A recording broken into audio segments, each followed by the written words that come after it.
Today, our guest is Carl Allen, and he has a really incredible quote that I want to start us off with. It's having money makes you rich, but having time to enjoy life makes you wealthy. And in this idea of building a whole person, if your life sucks, but you have all the money in the world, are you really a whole person? No, not at all. And so we're having Carl Allen on the show to talk about his career, his experience in business, the way he has learned to have an entrepreneurial mindset, how to leave a legacy, how to build wealth, and to prepare for the future. Carl, in his 30-year career, has amazing accomplishments. He has helped over 330 transactions worth close up to $48 billion in selling one's business to another buyer. So basically, this is business acquisition here. And he has had 16 years of experience on Wall Street as well, when he worked for Bank of America and Hewlett Packard. But when he almost missed the birth of his son, he decided to switch gears and go work for himself. So, Carl, welcome to the show. How are you? I'm great, Evan. Thanks for having me. It's a real pleasure to join you. Well, it's not every day we get to talk to someone whose business is helping people sell and buy businesses. So this is kind of a new idea to bring to our show. And so I'm pretty excited about it. Tell us, before we get into even that, tell us your story. Tell us the background where you were working on Wall Street and then you had to make the change. Tell us about that. Yeah, so I'm 49, nearly 50 this year. I started my career back in 1992. So I went to work on Wall Street for Bank of America. So I did mergers and acquisitions, which, as you've alluded to, is advising people on the buying and selling of businesses. Clearly, back then, these were hundreds of millions and billion-dollar companies. So I did that for a whole bunch of years. Made a lot of money.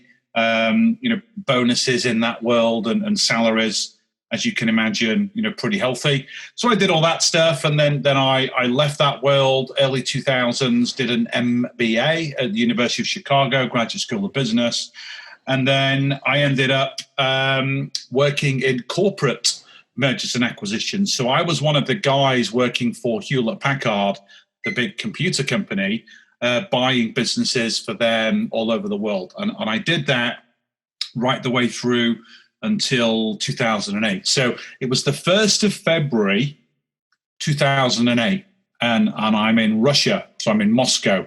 And I'm in a boardroom with HP. And we were buying another business in Russia to stick on to what HP was already doing. So we're going through that deal, close to kind of finalizing it. And then my cell phone rings, and it's my wife, who's 36 weeks pregnant, and she's calling me and calling me and calling me. And, I'm in the middle of this pitch to do this deal, and I'm red buttoning her, and she's calling me back. And I thought, okay, well, something's wrong. I better answer the call. And I said, hey, how you doing? I don't have any time. I'm in this meeting. She said, well, you got to get out of that meeting right now. You got to get home because I've just gone into labor 4 weeks early. And I could hear the sirens from the ambulance, like as she's going to the hospital. So I'm like, oh no. So I'm in this meeting room. I picks up my wallet.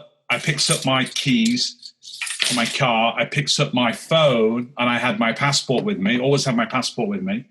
And I runs out of the building, didn't take my luggage. My luggage, I think, is still there. I never went back for it. I runs out of the building. I flags down a cab. I gets to the airport. I managed to get back to England. I had a police escort all the way to the hospital. And I ran into the delivery room about 5 minutes before my son came out. So my wife's there in position, holding on for me, bless her, my beautiful wife, Julia. And then my son comes out. So my son, Josh, who's now almost 13, he's 13 in February, he pops out, and I'm cradling this little tiny guy. He's like 4 weeks early. cradling him in my arms. And I just burst into tears, and I just thought, I can't do this anymore. My family needs me now. I'd been all over the world. I was always on planes, always doing deals, and I'd missed a lot of the pregnancy. So I called my boss and I quit. I walked away from $1 million plus of stock options and bonuses, and I quit HP. And they said, hey, don't quit. We'll give you 3 months off. I said, no, I'm going to quit. I thought, I'm going to retire. I'm going to retire at the grand old age of 37. I'd made a lot of money. I thought, I'm going to retire and watch my son grow up. And I lasted 3 weeks. After about 3 weeks, I was actually quite ill mentally. I'd gone from 100-hour weeks flying all over the world to nothing. And whilst it was lovely to spend time with my son and with my wife, I decided that I needed to do something. So I sat down with my wife one night over a lovely bottle of red wine, and I was really panicking. I'm like, honey, what am I going to do? She said, well, your biggest problem is you only have one skill set. She said, you're one of the best in the world at buying and selling companies. The good news is you're one of the best in the world at buying and selling companies. She said, why don't you become a business broker? Why don't you buy and sell businesses, not billion-dollar companies that I've been doing in that 16, 17-year period, but go find $1 to $10 million businesses and go sell them or go help people buy them. So I thought that's a really cool idea, because I can only do then deals within 50 miles of my house. I can work from home. I can set my own schedule.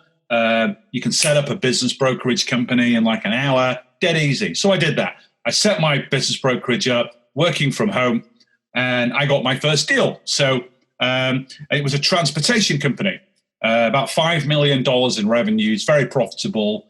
Went and saw the two brothers, and they said, Carl, we want you to sell the business for us. Go and find us a buyer. It's going to pay us a lot of money for this business. Great. Know how to do that. So I found them a buyer. He was going to pay them a lot of money for the business. And the way business brokers are compensated, Evan, is you get a little bit of money at the start of the project, like a retainer fee, but you really make most of your money when the deal happens. It's called a contingent fee. That's how this world operates. So my fee for closing that deal was going to be like $200,000, one deal, 3 months. And I thought, this is great. I do 5 or 6 of those a year. I'm making 7 figures again. Thank you very much. So it's the night before closing, and it's about 7 o'clock at night. And I'm in my office at home, and I'm getting all the paperwork ready. Tomorrow was closing day, and I was going to get $200,000. And literally, my phone rings, and it's the owner. It's Colin, the owner of the business, one of the two brothers. And he doesn't want to sell. He doesn't want to sell. And the reason he didn't want to sell, he calls me, he says, look, we're pulling the deal. My heart just sank. He said, we're pulling the deal because the new owner, the buyer's just come into the business and told us that tomorrow he's going to fire everybody. He doesn't want any of the employees. All he wants are the trucks, which are the assets in the business, and the customer base, which is the real asset in the business. He's got everything else he needs. He doesn't need anything else. He's going to rip the signs down off the wall. The brand will disappear. Everyone's going to get fired. No real kind of payoffs, because he was going to buy the business, liquidate the legal entity that was left, and then everybody would be let go. And the guy said, we can't do that. We can't sit on a beach with millions of pounds. This was a business in the UK. We can't sit on the beach with millions of pounds knowing that all of our employees that had really served us so well over 25 years were going to be put in harm's way. So he said, you better come down. We need a plan B. So I'm driving down the motorway in England at like 7:30 at night, and it's pouring down with rain. And I'm thinking, I just lost $200,000. What am I going to do? So I get to the business, and it goes in, and we were in the warehouse. So this business had a warehouse as well. And we're in the warehouse, and it got all the people in there. There was, 40 people in there. And they were having a company meeting. And he looked at me and said, look, you got to go find us a buyer. We don't care how much they pay. Go find us a buyer that they can't fire anybody, and they're going to keep the name of the business, and they're just going to trade it in the way that we've built it. They're going to kind of honor the legacy that we've built in the business. And I don't know what possessed me. I looked them in the eyes and I said to them, I'll buy the business. And they started laughing. They're like laughing at me, like, you're going to buy the business? Well, what do you know about the transportation industry? I said, well, I've been working with you for 3 months. I know exactly how you make money. I know how to improve this business. I know how this industry now works. I said, I will buy the business. And I calculated in my head what I thought I could afford to pay them. I said, half of the money I'll give you at closing because I'm going to finance the warehouse and the trucks and some of the other assets in the business. Plus, this business had a ton of surplus cash inside of the bank. But I'll give you that money. That's your closing payment, your down payment. And then the rest of the money, let's split the profits 50-50 over the next 3 years. And they're looking at me and they're looking at each other. And then I pointed at the sales manager, I pointed at the financial controller, and I pointed at the operations manager. And I said, and I'm going to give those three 10% each of the company, and we're going to run it together. So they looked at each other, they looked at me and smiled and said, we'll give you 30 days. If you can make that happen in 30 days, we'll do the deal. And then everyone's clapping and cheering. And there was this like huge big trucker guy. He must have been like 6'5", like 300 pounds. He runs over to me, he grabs me, and he's lifting me up in the air like in celebration. So I thought, great. So I'm driving home and I thought, why did I do that? I get home and my wife said to me, well, you're crazy. You're supposed to be selling this company, not buying it. And I said, well, look, I can buy this business. I don't have to put any of our own money into it. There's enough financing that I can raise from all of the assets. Plus, they'll agree to take half of the money over time through a profit share. So I can buy 70% of this company without investing a single dollar of our money. And she said, well, that sounds amazing. If you could do that, then do it. So that's what I did. So it took me about 3 weeks. So I called the bank, they valued the assets and they said, yeah, we'll give you X. And then there was enough profitability to pay down that loan, plus pay the guys as well and make me some money. So I owned that business for like 3 years. And then after 3 years, my three founding partners, they bought me out. So they bought my 70%, and I believe today they still own it. So that was my first ever deal as an individual. And what I did, Evan, the technical term for what I did is called a leveraged buyout. So that's a fancy Wall Street term. Obviously, I'd done a bunch of those in my Wall Street days. But a leveraged buyout is essentially buying a business using other people's money. So I did that. And whilst it was great to become a business owner, it was passive income for me. After, I spent the first week down there probably full time. We formulated a plan and a strategy of how we were going to grow. And then I would just go there once a week for a couple of hours and let the guys just run the business. So I became what I call an owner investor, not an owner manager. If you want to be an owner manager, you've got to go and run the business every day. I didn't want to do that because I'd never run a transport company before, but I could own that business, collect a big executive paycheck, and have a team that were doing all the things for me to run that business. So my takeaway from that deal was not only I can leverage my Wall Street skills and my brain to do these deals, but number two, I can get other people to run businesses I buy, so I can buy lots of businesses. I don't just need to buy one.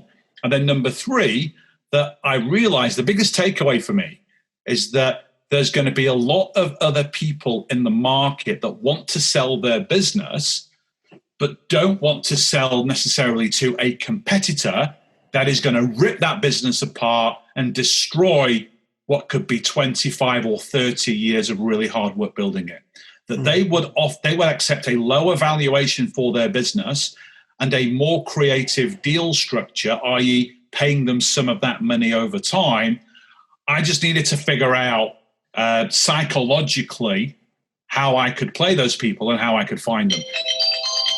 So that's what I did. So I built I built my investment methodology strictly along those lines, and I started finding and acquiring other companies. And I was buying all of these businesses. I owned up to 17 businesses at one point. Probably got a little bit too much, because you do need to spend a little bit of time on these businesses when you own them. You can't just buy them and forget about them forever. You've got to put a little bit of your skills into them. So over time, I've kind of ebbed and flowed. I've gone down to as low as 5, back up to 12, and doing all these different things. And then where my life really took on a new kind of trajectory, and this is what I'm really passionate about, and this is my own legacy in my life, is about 4 or 5 years ago, I started to get inundated by people who would sit down and say, look, can you teach me how to do what you do?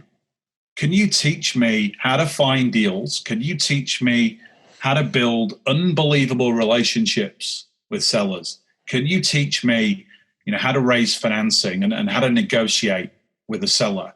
And can you teach me how to recruit like a CPA and an attorney to kind of close the deal and handle the paperwork? Can you teach me how to do that? And I said, well, sure, let's book the whole day out. And they're like, no. I mean, like, really teach it, like create a program. And this was at the time when like online training was becoming like a thing, online coaching. So I thought, well, no, I don't want to do that. And then one of my friends turned around to me and he said, I bet you can't do it. I bet you can't build an online coaching company that teaches people how to do deals. And that's, for me, like a red rag to a bull heaven. People tell me I can't do something. Yeah, it's game over. I know I'll do it. So I did. So I built a program.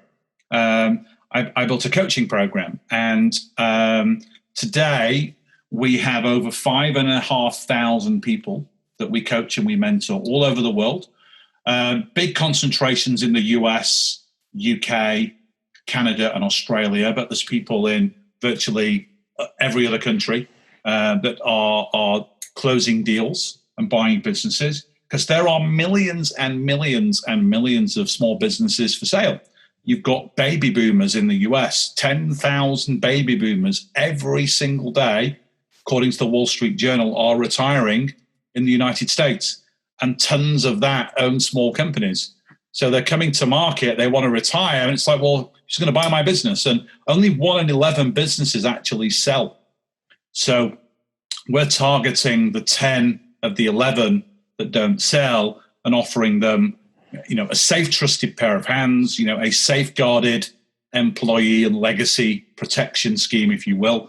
And we're basically using the business's own assets and resources to buy it, which is exactly what they do on Wall Street. So I'm not doing anything that hasn't been done on Wall Street for 70, 80 years. That's where I learned how to do this. But I'm doing it in the small and medium business space.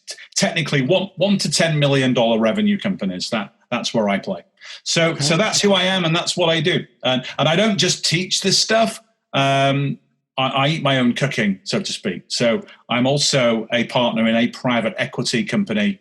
I mentioned at the start, before we went on air, that I normally spend half of my time in the US. That's where my private equity company, Prox Capital, is based. And is that Dealmaker Wealth? Yeah, so Dealmaker Wealth Society is my coaching company. Gotcha. Prox Capital Group is my private equity company, where we are buying businesses ourselves, obviously using the methodologies that I'm coaching in my other business, Dealmaker Wealth Society. So that's what I do. That's really fascinating, because a lot of people who are listening to this podcast don't know this. But before I started this podcast, I was in the process to buy an already existing podcast with somewhat of a decent base. And the gentleman wanted $50,000. Great guy. He moved on to create another successful podcast. So he's still playing in the space, and it's way more successful than his other podcasts. So he didn't do anything in it. And I thought 50,000 was a little bit much, but based off of the people who he had on the show and who he was, I felt like that relationship and the ability to talk to some high profile people would be worth $50,000 to me. And so what ended up happening is we agreed verbally on a deal. I get the contract, and it was very much of a whammy. It was not structured at all for a win-win. It was more of a him win. And if I have the smallest screw up or a bad quarter, he could put a lien on my house. Yeah. And so the thing is like 90+% of podcasts will fail. His hadn't been going for a year. So long story short, I decide, nope, I'm not going to do that because there's no guarantee his listeners will want to listen to me. And $50,000 is a lot in the context of the podcast and other stuff. Cool. So I ended up creating my own. That deal fell through, but I've always had this interest in being a business owner because right now I'm a real estate agent. And, I hear a lot of people in my industry, oh, my business is this. And, no, it's not your business. It's you're self-employed. Yeah. You have a job, not a business. Exactly. And there's a difference between being self-employed and owning a business. There are. And so I always find it funny when people in my industry say, oh yeah, well, I own my own business. Like, no, you don't. You don't own the brokerage. Like that's the business owner. And so as someone who wants to move into owning a business, what are some of the things I should think about for myself and even for the audience to prep myself and go about looking? Should I stay in my lane because I'm a real estate agent and I understand real estate? So should I create my own brokerage? Because that would be cheaper than trying to buy one. Not necessarily.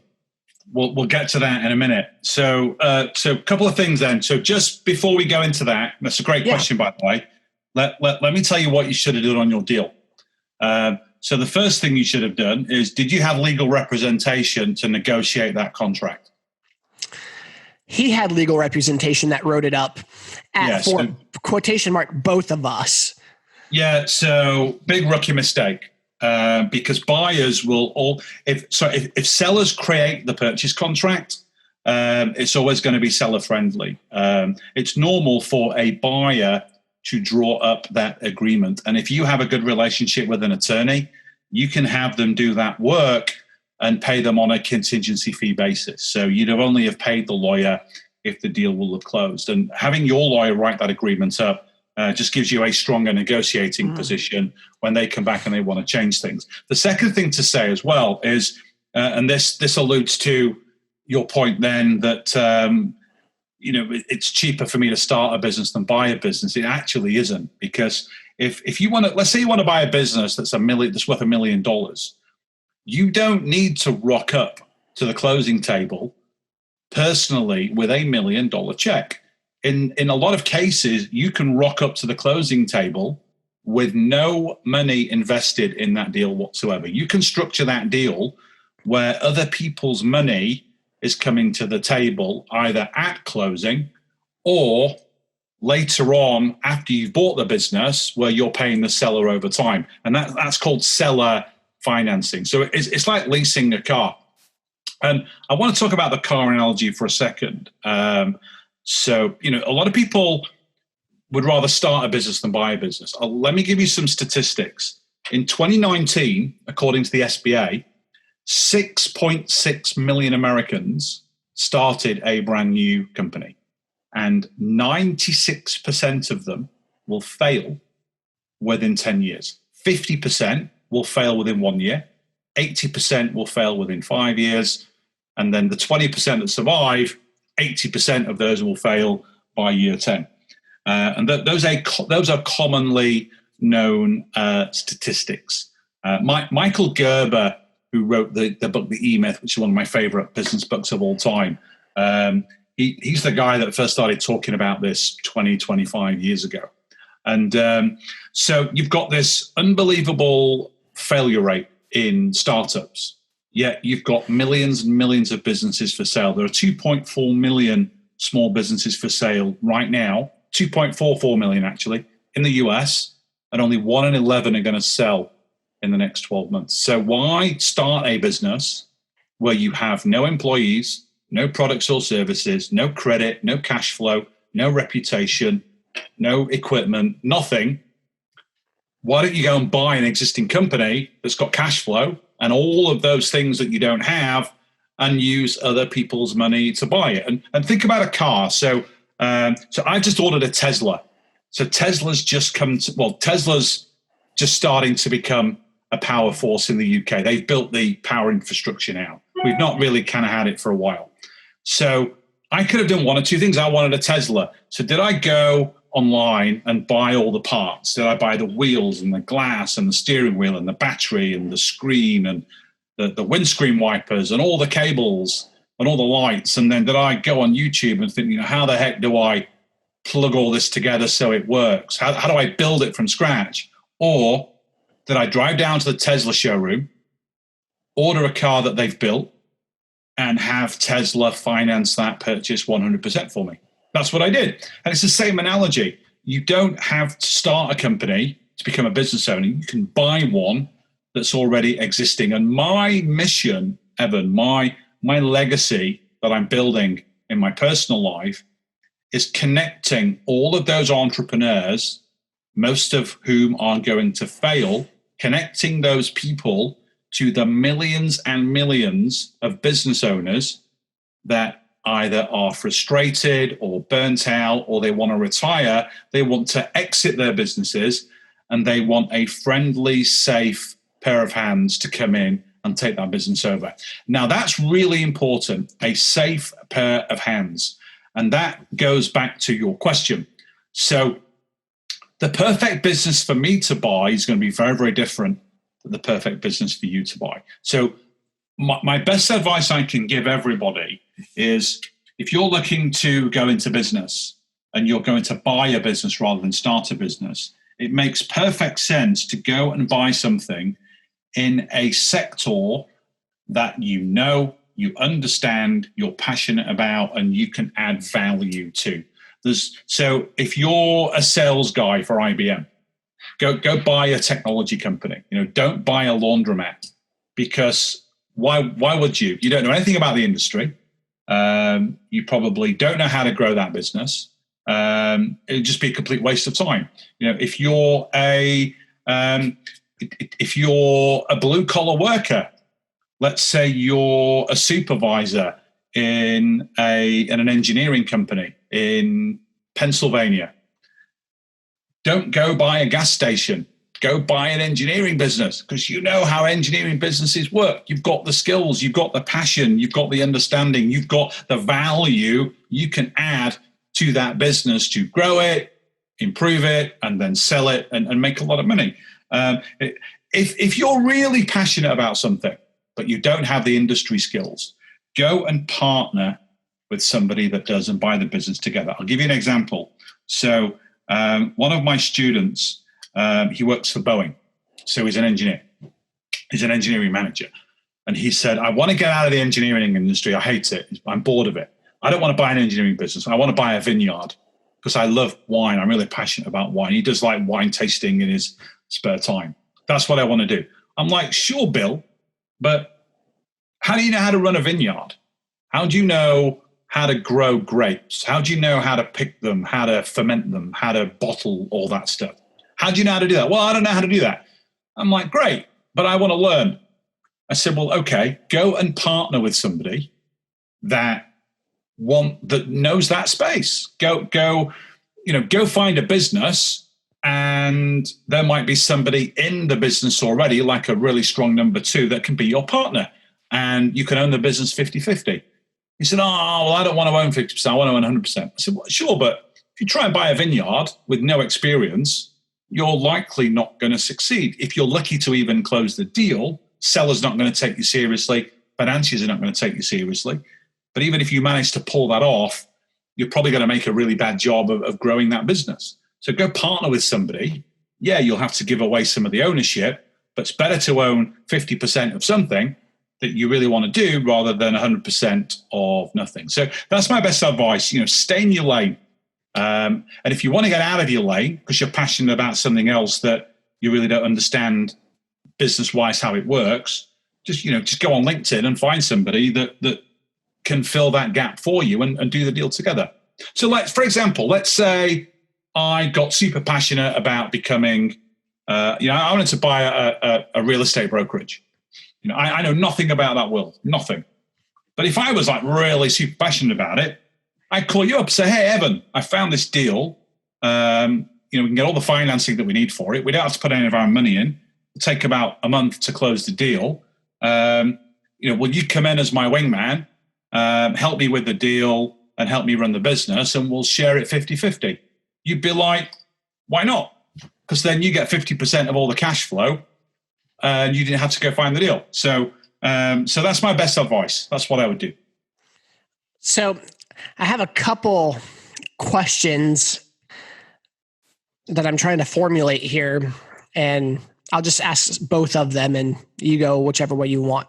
All right. So as an individual, how do I go from where I'm at in life, in my finances, in my family, in the uncertainty of the world, to becoming a business owner? Which, we don't have a whole bunch in savings. I mean, we probably have more than the average American, but nothing to feel comfortable about. Yeah.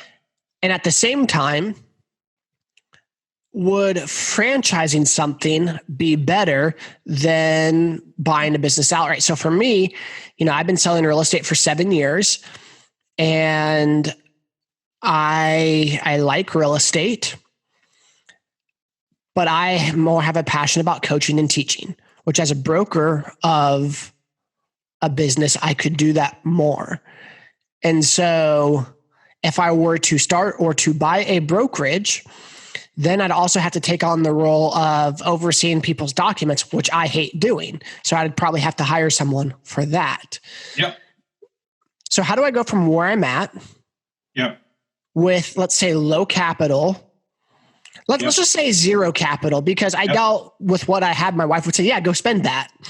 Yep. So let's say zero capital to starting, or I shouldn't say start, to open or to buy a business that's in my lane and wheelhouse. Yeah. Okay, cool. So there's 3 or 4 really interesting kind of points in there, and I'm going to hit them all individually. So the first thing I would say, just to get that off the table, is don't ever buy a franchise.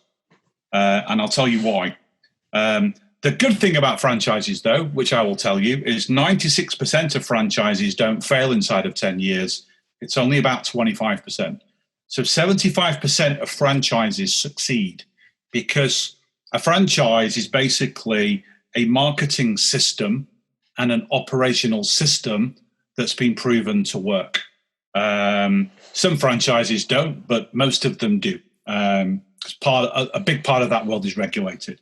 So, but if you're buying a franchise, you're still technically buying the startup. All you're buying is a license to trade someone else's brand and someone else's system. And depending on the franchise, there are other things that they will give you, like marketing support and distribution and all those different things. But franchises are really, really hard to sell for a number of reasons. The first one is franchises are typically locked by territory. So take Subway. So if you buy a Subway franchise on the street, there's nothing to stop Subway selling another franchise 2 streets away. So you have a very, very small locked audience for your business.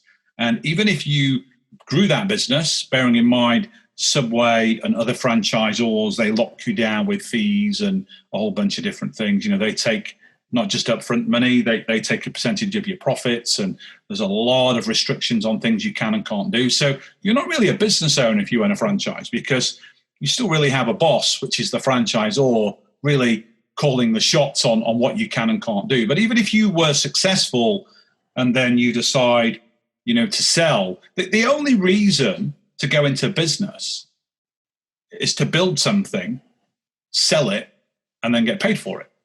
That's the only reason. Why else would you do it? Because it's hard. It's really hard to start a business. Why would you go through all that pain and suffering and risk if it wasn't to make money? Right. There's no reason. So the problem with the franchise, though, is if you do make it successful and you decide to sell it, you're going to want to sell it for more than you paid for it, plus all of the time and effort and stress that's gone into it. So why would somebody buy your franchise for multiples of what you paid for it when they can buy their own 2 streets away and set up in competition with you? So franchises are a really bad idea, in my opinion and in my experience. Going back to your other point, so from your situation, you can buy businesses without using your own money. You've just got to partner with people that have money, whether they're equity investors, angel investors. You can crowdfund. You can pay the seller over time for some or all of the purchase price even. If the business has got cash flow or it's got assets or it's got both, those are things that financiers will use to allow you to borrow money. So debt financing, like you can go to the SBA. If you find a really good deal with the SBA, they'll give you up to 90% of the purchase price for the deal.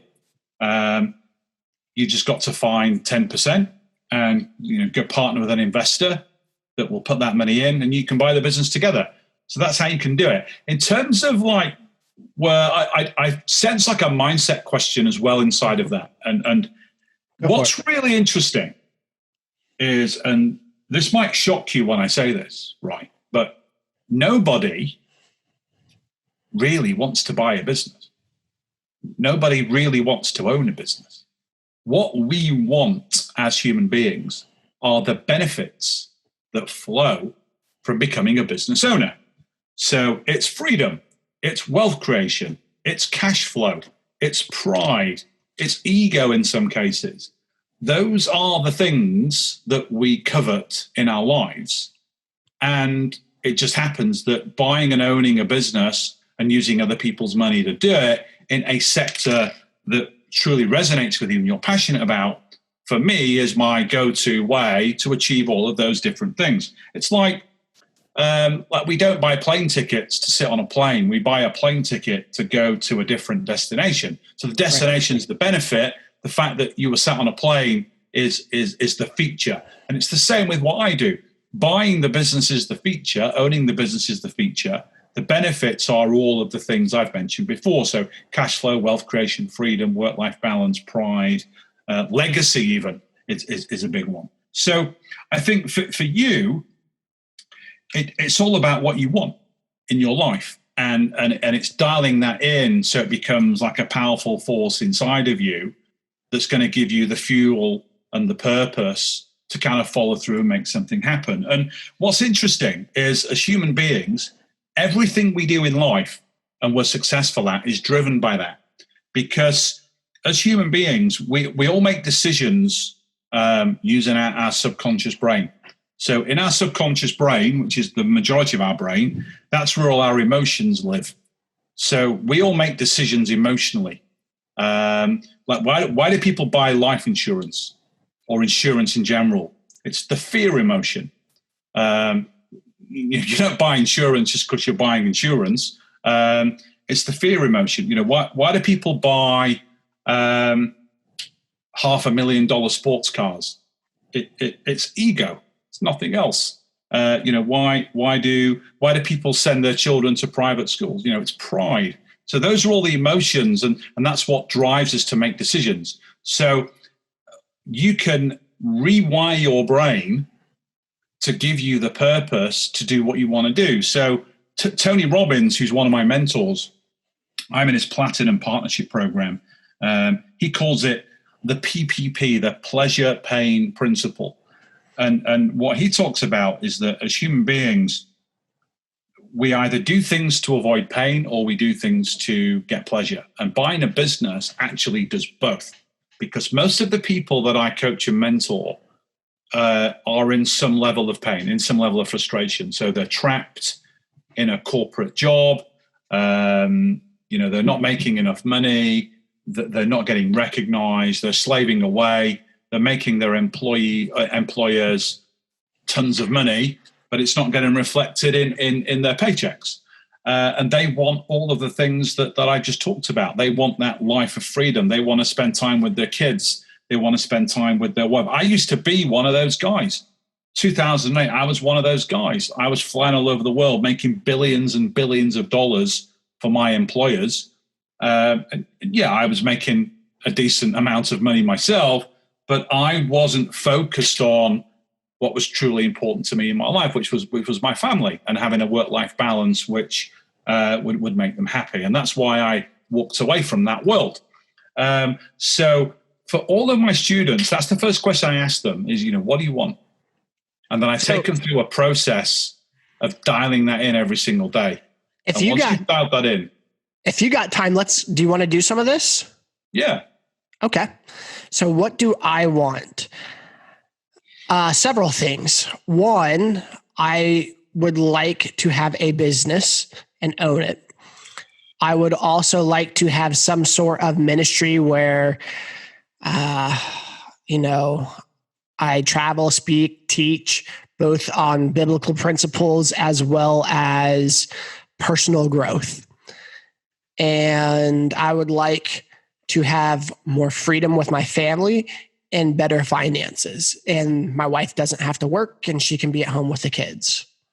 Perfect. So the first thing is, close your eyes if you want to, or just really kind of visualize that. So think, go forward 90 to 100 days. So if you started today and I was coaching you, in 90 to 100 days, what you've just imagined would be real.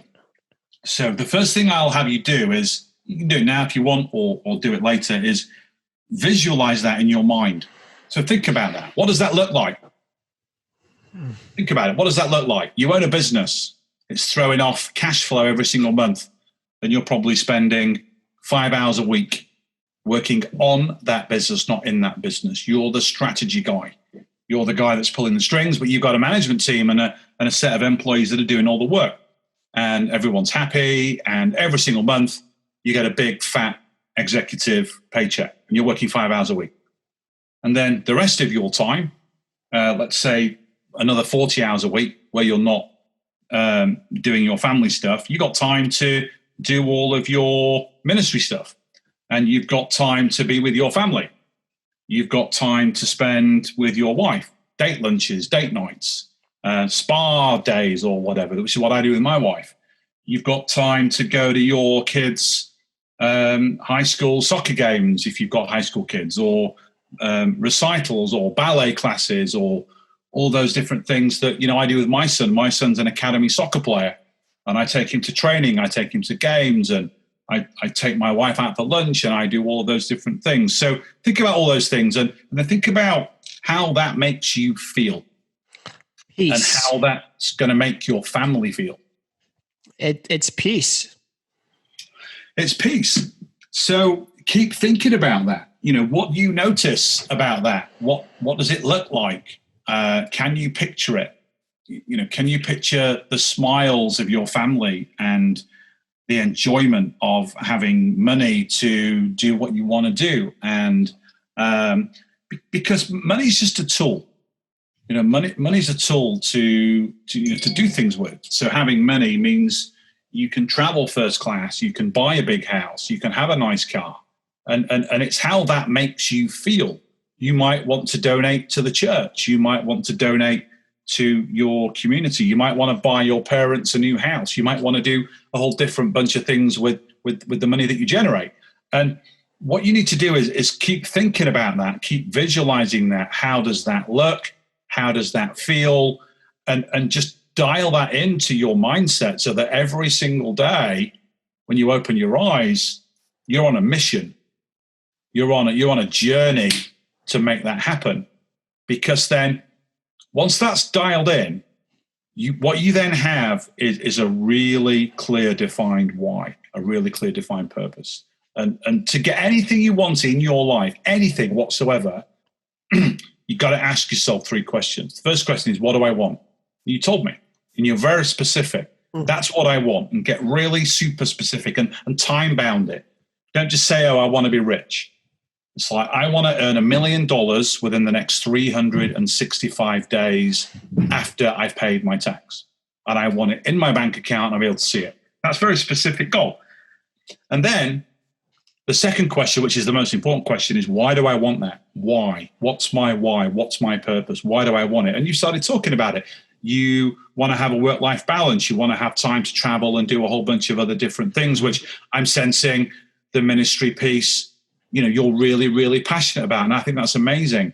You want so that your wife doesn't have to work, so she can have, she can be living her best life and doing all those different things. And then once you really dial down and really lock in the feelings and the emotions of what you want and why you want it, then all you need is an action plan. All then you need to do is, okay, so how am I going to get there? What do I need to do? And that's the easy part. That really is the easy part. What I do, buying a business is so easy once you know exactly what you want and you know exactly why you want it. Once you've dialed that in, it's easy. You're just it's like following a cookbook, just following a recipe. You're using my ingredients and my formula, and you're just going through the process. And your fuel to make you follow through and do all the work and take all the action that you need to take is driven by your what and your why. So once you've really, truly dialed that in, it creates an energy inside of you that makes you unstoppable. And you can apply that to anything in life, not just buying a business. You can apply it to relationships. You can apply it to health. You can apply it to getting a promotion in the job or getting a raise in the job that you're already in. You can apply it to absolutely anything. And I'm doing that right now on something completely unrelated to buying businesses, because I can do that obviously very, very easy. So I'm going through a journey right now called 75 Hard. I'm 50 in October, and I thought to myself, you know what would be great is before I'm 50, I'm just in the best mental and physical shape of my entire life and of anybody that I've ever met that's my age. And so that was my what. My why was that, I want to live till I'm 100. I want to see all my children grow up. I want to be the healthiest person I could ever be. I want to have so much energy and vitality to do all of my business activity, all of my charitable activity, all of my travel. And I just want to develop just this unbelievable mindset, even stronger than what I've already got, to just dominate and power through anything I want to achieve in my life. That was my why. And that fuels me. That fires me up. That's like, it makes me crazy. I'm like, I want to do that. So I did some research, and there's a program. It's completely free to do. It's called 75 Hard. In fact, it's $5 to do it. Because you download the app, Andy Frisella, 75 Hard. And I'm going through it, and I'm on day 13 of 75, and I'm crushing it. I'm crushing it because I have my why. I have my purpose dialed in. So it's really simple for me to do. If I didn't have my why dialed in, I'd have given up 4 days ago, or maybe even on the first day. I've tried diets, and, like one of the things about 75 Hard is you can't drink alcohol. And that's like one of the biggest passions in my life. I'm a massive beer connoisseur and a gin connoisseur. But hey, I haven't had a drop for 13 days. It's not that I don't want to, it's that I have a bigger purpose that I've really dialed in to my mindset to make me kind of push through and get this done. And that, once you figure that out, and we spend the first kind of 2 to 3 weeks in our coaching program really kind of dialing that in. And people join the program and they think, well, okay, I just want to go buy a business. It's like, I know. until you dial this in, once you dial this in, it's going to be a lot easier because you'll know why you want to do this, and you'll have the fuel and the drive to kind of push through. Because, let's be honest, nothing in life that's substantial is easy. Things always get tough. There are parts of what I do which are really easy. My children could do it, but there are parts that are tough, and you need resilience to kind of push through and get them done.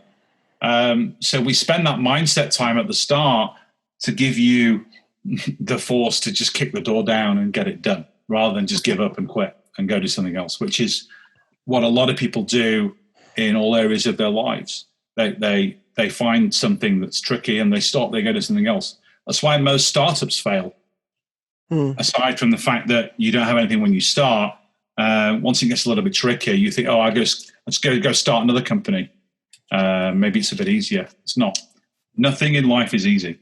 But once you have that determination, desire to get you through, you're unstoppable.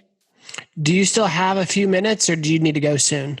I'm good for 3 minutes. 3 minutes. Well, then I'm on a coaching call with 5,000 entrepreneurs. Perfect. Well, never mind then, because the question will not be answered in 3 minutes. Okay. I can come back on the show. I've loved this. I'm happy to come back anytime. Yeah. Well, we can set that up and make that happen. We can do a part 2. So let's take this here and land the plane. I like to end the show with the same 3 questions.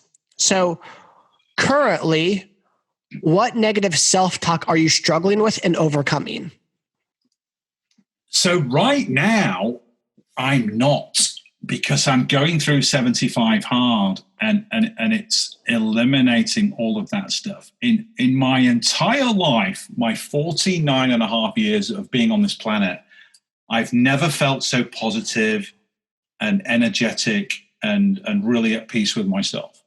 If you'd have asked me that question 3 weeks ago, my biggest piece of negative self-talk probably would have been, do I have enough hours in my day to do all of the things I really want to do? Looking after all of my businesses, spending time with my family. And 75 Hard's got me, super more organized and focused in what I want to do. So I think 2 to 3 weeks ago, self-talk would have been, I don't have enough time. But today, I don't feel that way. What brings you peace? Peace for me is fulfillment. You mentioned it at the start. It's not about the science just of success. Anyone can be successful. Peace for me is having the art of fulfillment, being able to enjoy it, living in the moment, stop worrying about what's happened before, just learn from the lessons or mistakes you've made, stop planning and thinking into the future. It's great to have goals.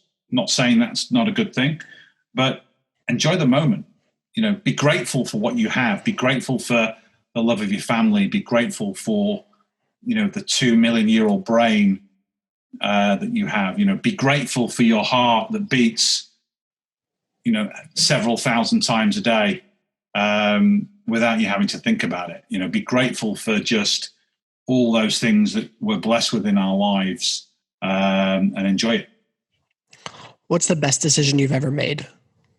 The best decision I ever made was buying that transport company in 2008. That's the best decision I've ever made, because not because I've made a ton of money. It's nothing to do with that, because it's given me a skill set and a platform to change so many people's lives, to stop people from starting businesses, to help sellers exit their businesses in a graceful way, and really start to solve the problem that exists in small businesses in America and actually all over the world. That you've got millions of people that want to sell companies and can't, and millions of people that want to start companies and fail. It's a crude analogy. I'm like the Tinder of the small business marketplace. I'm just connecting buyers and sellers together and giving them all the tools and the training and the confidence to make this happen. Awesome. Carl, thank you so much for joining us on today's show, and we'll connect here to get you on back here shortly. Great. Thanks very much. All right. Take care. Take care. Bye-bye. Bye. Bye.